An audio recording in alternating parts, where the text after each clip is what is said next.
They ripped my outfit apart right there in front of the entire crowd, labeling me a fortune hunter who wasn't worthy of their boy. My husband's mother cackled as I remained exposed, shamed and shattered. But what they had no clue about. My dad was observing it all, and he was on the verge of revealing my true identity. Hang on until the conclusion, because the payback my dad unleashed will stun you. Believe me, you won't want to skip what's coming up. Now allow me to rewind to the start of it all. I'm Mia, and this tale is about discovering that occasionally the folks meant to shield you end up causing the deepest wounds. And sometimes fairness arrives in forms you least anticipate. I was merely an ordinary young woman from a tiny village when I encountered Adrian. We were attending college together, majoring in commerce. He was charismatic, gentle, and brought out laughter in me like nobody else could. I fell deeply and swiftly for him. In less than 12 months, we tied the knot in an intimate event. It seemed ideal. Or at least that's what I believed. Adrian hailed from affluence. The Whitmore clan possessed ancient riches, the type that brought along demands and criticism. Yet none of that mattered to me. I cared for Adrian because of his character, not his possessions. What his relatives were unaware of, what Adrian himself didn't realize, was that I too originated from prosperity. Genuine prosperity. The sort that dwarfed the Whitmore's status to mere pretense. My dad, William Sterling, is a tycoon who built his fortune from scratch. He created a vast conglomerate out of thin air, and my upbringing involved chartered flights and boundless opportunities. However, I observed how individuals interacted with my dad. How they grinned politely while scheming for benefits from him. I witnessed every connection, every bond carrying an ulterior motive. Thus, upon reaching adulthood, I chose a path. I altered my surname, relocated, and adopted a humble lifestyle. I sought authentic affection. Affection unrelated to finances or transactions. My dad comprehended. He's consistently honored my decisions, even if they concerned him. But he extracted one commitment from me. If I ever truly required his aid, I'd reach out. I agreed. And for a couple of years, I kept that vow hidden, resolute to sustain my union on my personal conditions. Adrian's kin rendered that almost unattainable right from the outset. His mom, Clarissa, regarded me as if I were filth beneath her luxury heel. She seized every chance to emphasize that I didn't fit in, that I fell short for her offspring. She'd have me pour beverages for her acquaintances, refer to me as the woman Adrian wedded, never using my actual name. She'd nitpick my attire, my hairstyle, my speech patterns. No action of mine ever sufficed. Adrian's dad, Vincent, merely disregarded my presence. I could enter a space and he'd gaze straight past me as though I didn't exist. Perhaps that stung more than Clarissa's overt malice. At minimum, she recognized I was there, albeit solely to dismantle me. And then there was Natalie, Adrian's junior sibling. She might have been the most vicious because she grinned during her betrayals. She'd praise my outfit, then murmur to her companions that it appeared inexpensive. She'd extend an invitation for a meal, then devote the time discussing how Adrian might have wedded anybody, how numerous attractive, affluent ladies had pursued him. The persistent implication was evident. I was fortunate to be present, and I ought to appreciate their mere endurance of me. But I persisted. Lord, I exerted so much effort. I believed if I remained tolerant enough, compassionate enough, they'd eventually perceive my true self. I assumed affection would suffice.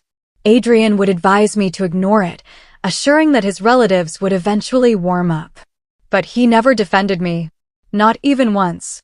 He'd simply urge me to exert more, to comprehend their nature. A pair of years elapsed in this manner. A pair of years suppressing my self-respect, enduring disdain, feigning normalcy. And then arrived our second-year milestone.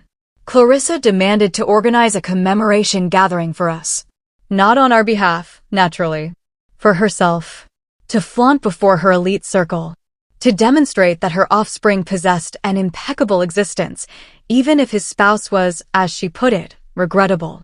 I desired to decline, but Adrian persuaded me. Perhaps this is her method of embracing you, he suggested. I should have anticipated better. The event occurred at the Whitmore residence, and Clarissa had lavished extravagantly. Upon my arrival that night, I was astounded by the spectacle. Sparkling light fixtures dangled throughout, each likely valued higher than typical homes. A performing ensemble delivered symphonic tunes from the side. Sparkling wine cascades flowed with pricey vintages I couldn't name. There were frozen carvings, stacks of exotic blooms, and a crimson pathway to the doorway where photographers lingered. More than 200 attendees were summoned, not companions, not kin, but corporate magnates, stars, officials, anyone prominent in upscale circles. Ladies adorned themselves in gems and couture dresses pricier than vehicles. Gentlemen sported tailored outfits and timepieces that could finance a youngster's education. Opulent vehicles queued for distances, managed by a squad of attendants. And there I stood, in my basic, ivory-toned gown that I'd acquired discounted. I'd considered it lovely upon selection. Now, amidst this opulence, I felt foolish. I sensed their stares, overheard the murmurs. That's her? That's what Adrian accepted? Unfortunate soul, she seems misplaced. Clarissa located me swiftly, her grin keen as a blade. Oh, Mia, you've arrived. How charming you appear. Natalie chuckled next to her, glowing in a metallic robe that doubtless exceeded my lifetime wardrobe budget. We're delighted you joined your own celebration, she remarked warmly, the slight concealed in phony benevolence. Adrian was promptly drawn aside by his dad, engaging in dealings with key figures. I remained solitary, attempting to blend into the background, tallying the moments until this ordeal concluded. I had no inkling it was poised to worsen dramatically. The gathering was thriving when the incident unfolded. The musicians had concluded a piece, and Clarissa seized the speaker for a salute. She expressed gratitude to all for attending, mentioning kinship and devotion that struck me as ironic. Then her demeanor shifted. Her palm darted to her throat. "My pendant," she exclaimed. "My rose-hued gem pendant. It's vanished." The space fell hushed. 200 individuals ceased conversing, sipping, dining. Every gaze fixed on Clarissa as she dramatically grasped her exposed collar. "A thief has taken my pendant," she declared, her tone escalating. "The rose-hued gem. It's valued at $2 million, and it was present 60 minutes prior." My gut sank. I foresaw the impending accusation before she voiced it. I perceived it in her glare as it fixed on me from afar. "Mia." She uttered my name as a charge. "You entered my preparation area earlier. I observed you." 200 sets of eyes pivoted toward me. I felt suffocated. I sought the restroom," I faltered. "I took nothing, I vow." "She's deceiving," Natalie interjected, materializing beside her mom. I witnessed her as well. She was certainly near Mother's adornment container. She appeared dubious. "This is absurd," I stated, my voice trembling. "Why would I pilfer from you? I desire no such item. Don't you?" Clarissa's tone was icy. "All are aware you wedded my son for riches. You've pursued our fortune since the start. This merely confirms your true nature. An ordinary crook." The area buzzed with mutters. Devices emerged. Individuals were filming. I searched frantically for Adrian, spotting him beside his dad. "Adrian, please, inform them. Assure them I wouldn't commit this." He regarded me, and briefly I imagined he'd support me. Then he glanced at his mom, his dad, all the prominent observers, and he remained mute. Vincent advanced. "Examine her. Immediately, before all. If she's blameless, she conceals nothing." "You can't mean this," I murmured, but their expressions confirmed utter seriousness. Clarissa and Natalie approached me like hunters. I retreated, but escape was impossible. 200 people encircled us, devices raised, capturing my degradation. What ensued will torment me eternally. Clarissa seized my limb, her impeccably groomed claws piercing my flesh. "If you resist, we'll proceed forcefully."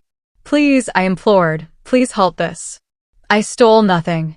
Please." But my entreaties meant nothing to them. Natalie clutched my opposite limb, and jointly they began tugging my gown. I resisted, striving to shield myself, but they outnumbered me, and I trembled so intensely I scarcely stood. The fastener descended. I shrieked, clutching the material to my form, but Clarissa wrenched it harshly. The gown pulled at my ankles, and I stood amid that splendid hall in mere lingerie, beneath the illumination intended for festivity. 200 observers. 200 devices documented. The musicians had ceased. No noise except my weeping and the snaps of cameras seizing my ruin. Clarissa retrieved my gown and rummaged it aggressively, ripping compartments, shaking it. Empty, she proclaimed, but that doesn't imply she didn't conceal it elsewhere. This is madness, I wept, enveloping my arms around myself. I didn't seize your pendant. Evict her, Vincent commanded the protectors. Expel this pilferer from our grounds. 2 burly men in formal wear neared me. I gazed once more at Adrian, wordlessly pleading for intervention. Anything. He remained rigid, his complexion ashen, yet he didn't stir. He uttered nothing. He simply pivoted and departed. That instant fractured something within me. Not the shame, not the baseless claims, but witnessing the man I adored prioritize his kin's endorsement over my honor. The protectors gripped my limbs and hauled me through the assembly. The crowd divided as if I carried contagion. Some hurled slurs at me. Fortune seeker. Crook. Rubbish. I absorbed it all as they dragged me across that palace, down the stone steps, beyond the light fixtures and blooms and all that costly splendor masking such vileness beneath.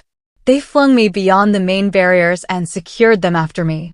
I slumped on the chilly soil outside, quivering in my lingerie, my whole frame convulsing with cries.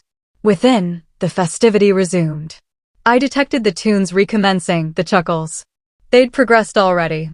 My disgrace served as mere amusement for them, an anecdote for their subsequent assembly.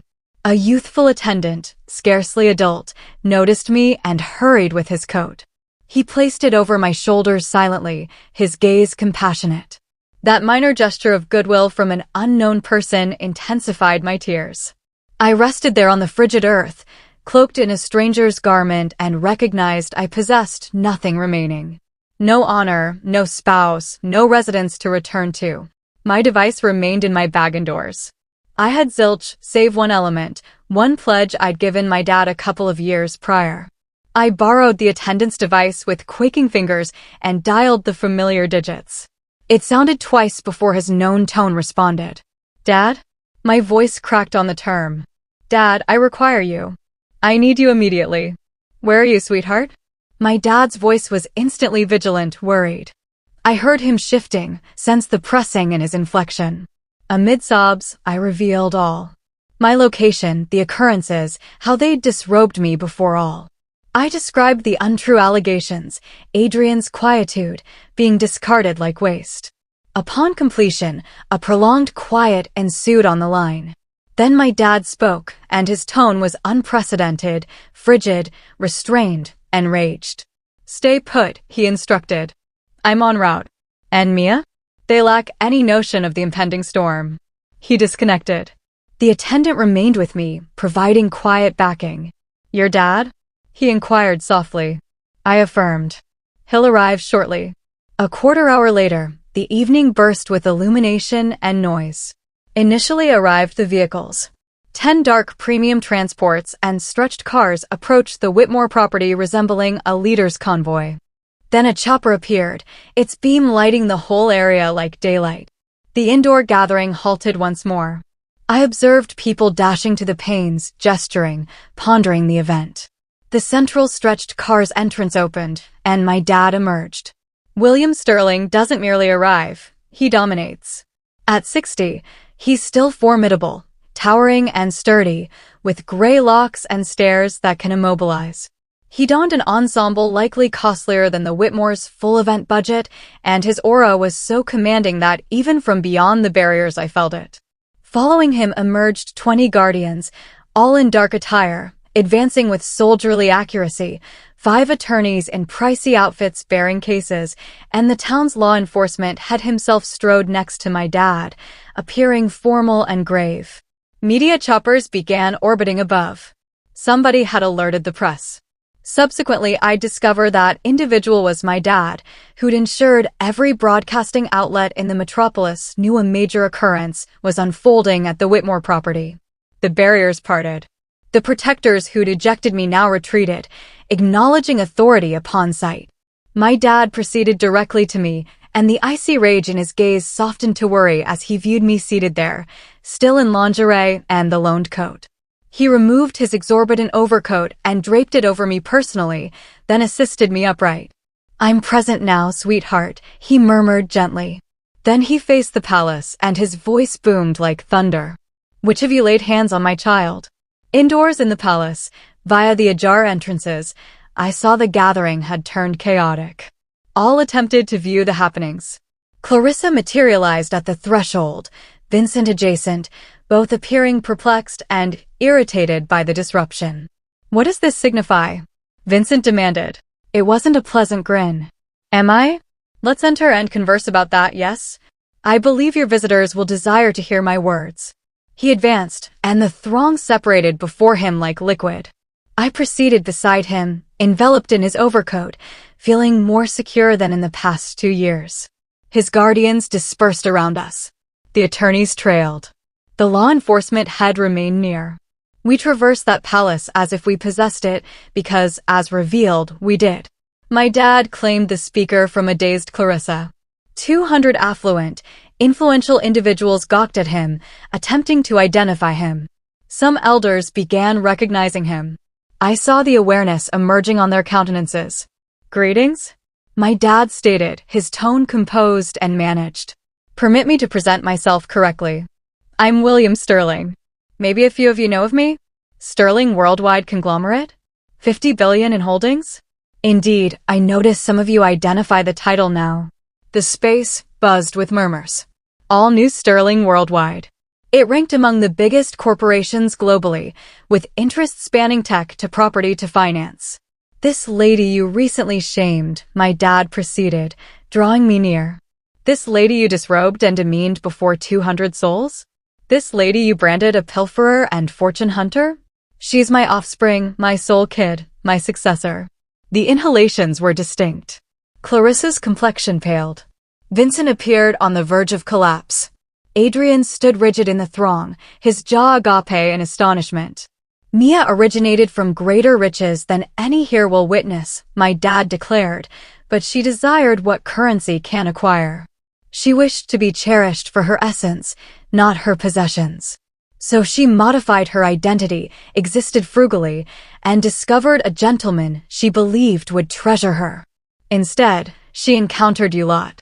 He clicked his digits, and the expansive displays that had shown joyful images of Adrian and me switched to fresh material.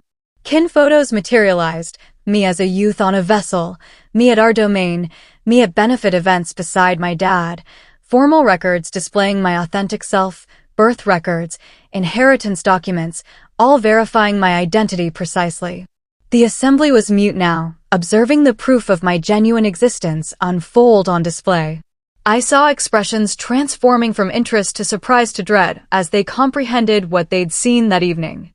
They'd just observed a tycoon's offspring disrobed and shamed, and they'd filmed it, mocked it, joined in it. "Now," my dad stated, his tone dropping to something chilly and perilous, "let's discuss the forthcoming events." My dad addressed his guardian team. "Display it," he commanded. The displays altered once more. This instance, they presented surveillance recordings from within the palace. I was unaware of these devices' origins, but later learned my dad had them placed months earlier. He'd been monitoring, anticipating, safeguarding me remotely even unbeknownst to me. The initial clip depicted Natalie accessing Clarissa's preparation space hours prior to the event's commencement. She scanned nervously, then headed directly to her mom's adornment chest, her own mom's adornment chest. She unlocked it, extracted the rose-hued gem pendant, and tucked it into her bag. The subsequent clip showed her in the yard, concealing the pendant beneath a flower shrub. The third clip was the most incriminating. It portrayed Clarissa and Natalie jointly in a secluded chamber, conversing. The sound was impeccably clear. "Certain about this?" Natalie's voice echoed through the audio. "Absolutely," Clarissa replied. "We'll charge her with taking the pendant. Inspect her before all. Shame her so severely that Adrian will be compelled to end the marriage. Will at last eliminate that parasite. 200 individuals observed in total quiet as the scheme revealed itself on display. They saw Natalie pilfer the pendant. They saw the pair plot my downfall. They saw it all. When the clips concluded, my dad faced Clarissa and Natalie. Care to clarify? He inquired calmly. Natalie sank to the ground, wailing. I'm regretful. So regretful. It was Mom's plan. You deceitful. Clarissa began, then halted as she realized all stared at her. The devices that had captured my shame now captured hers. The media choppers outdoors broadcasted this citywide. Within hours, this would become global headlines. Mr. Sterling? Vincent advanced, attempting to rescue remnants. Maybe we can converse discreetly. I'm certain we can negotiate a deal. Deal? My dad's chuckle was frosty. Oh, Vincent. We've surpassed deals. You see, upon Mia's union with your offspring, I performed a father's duty. I examined your kin, your enterprise, your holdings, and discovered something fascinating. He signaled his attorneys, who started displaying records on the displays. Regarding the Whitmore domain? This splendid palace we occupy? It's loaned via Sterling Finance. I acquired that loan half a year back. You're residing on my land. Vincent's complexion ashed. Whitmore Ventures. Your firm, Vincent? I've been discreetly acquiring equity via diverse proxy firms.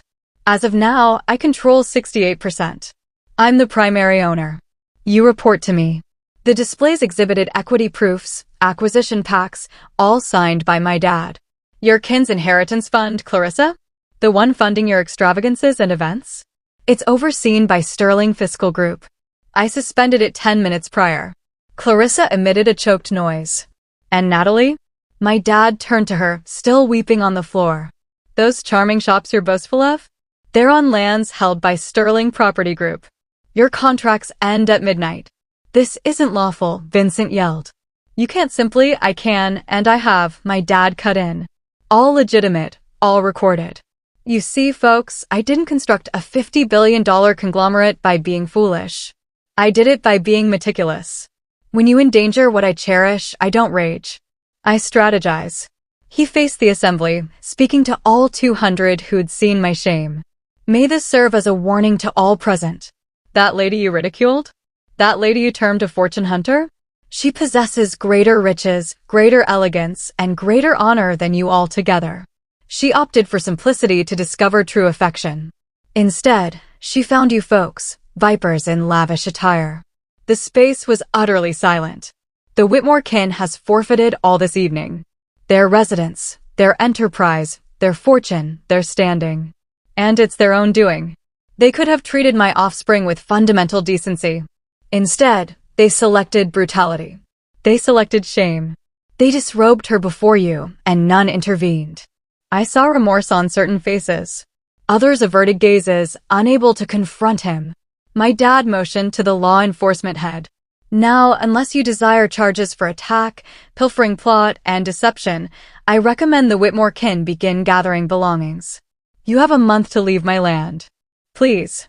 Clarissa knelt now, her couture robe gathering around her. Please, Mr. Sterling. We were unaware.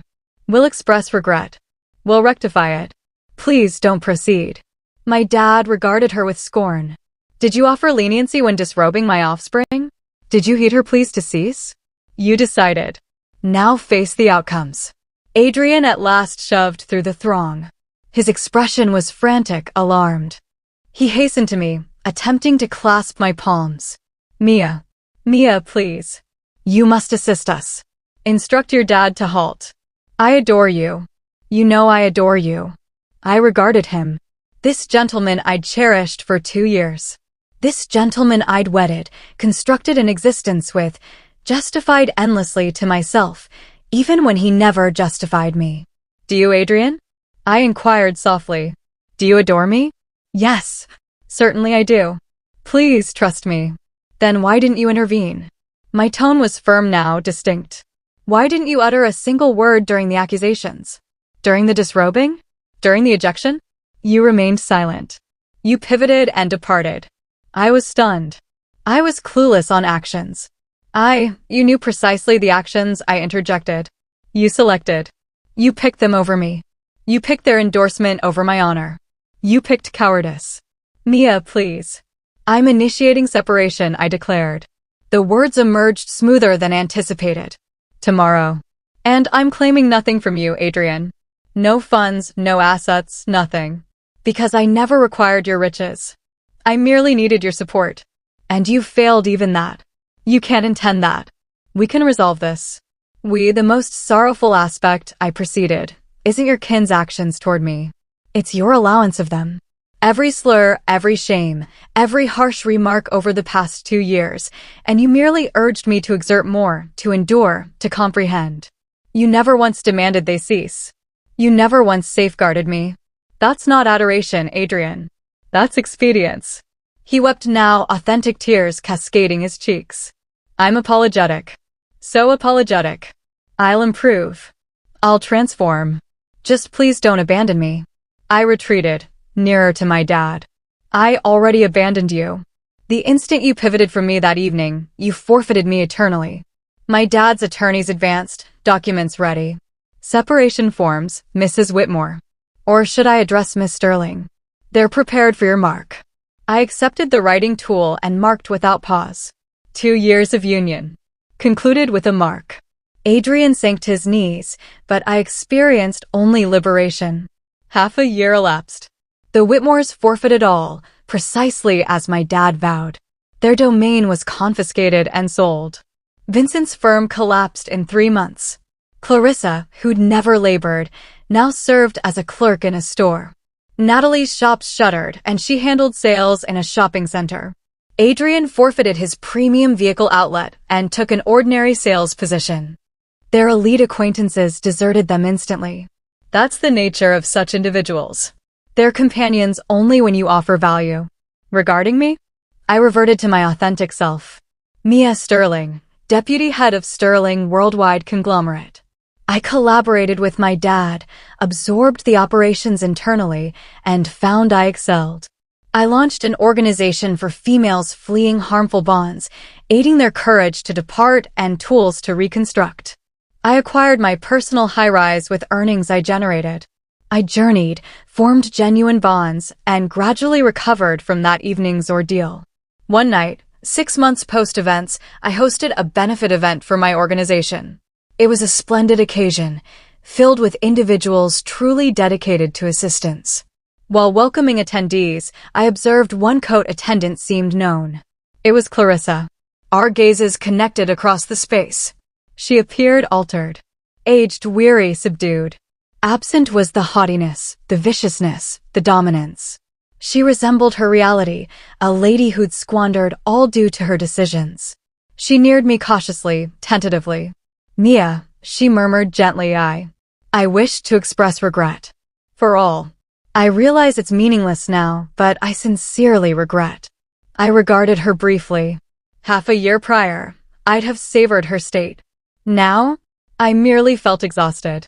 I pardon you, Clarissa, I stated. The terms astonished me, but I intended them. Not for your sake. For mine. To release and advance. She began weeping. Gratitude. So much gratitude. But pardon doesn't imply oblivion, I continued. What you inflicted, what your kin inflicted, imparted a vital lesson. Kin isn't always lineage. It's who supports you amid collapse. My dad demonstrated true affection. Safeguard, fidelity, fortitude. Your offspring couldn't provide those. She affirmed, drying her tears. I comprehend. I wish you discovered joy, Mia. Authentic joy. You merit it. I observed her depart, returning to her coat station, and sensed a burden elevate from me. I'd borne that resentment, that pain extensively. Releasing it resembled inhaling freshly after months. My dad located me shortly after. All right, sweetheart? Yeah, Dad. I beamed at him. Truly. Proud of you, he remarked, embracing my shoulders.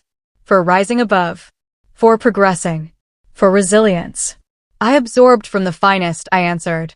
That evening, surveying, all aided by my organization, all the females gaining strength and reclaiming existences, I comprehended something. The Whitmores believed they penalized me by deeming me worthless. Instead, they liberated me. They revealed precisely what I avoided, assisted me,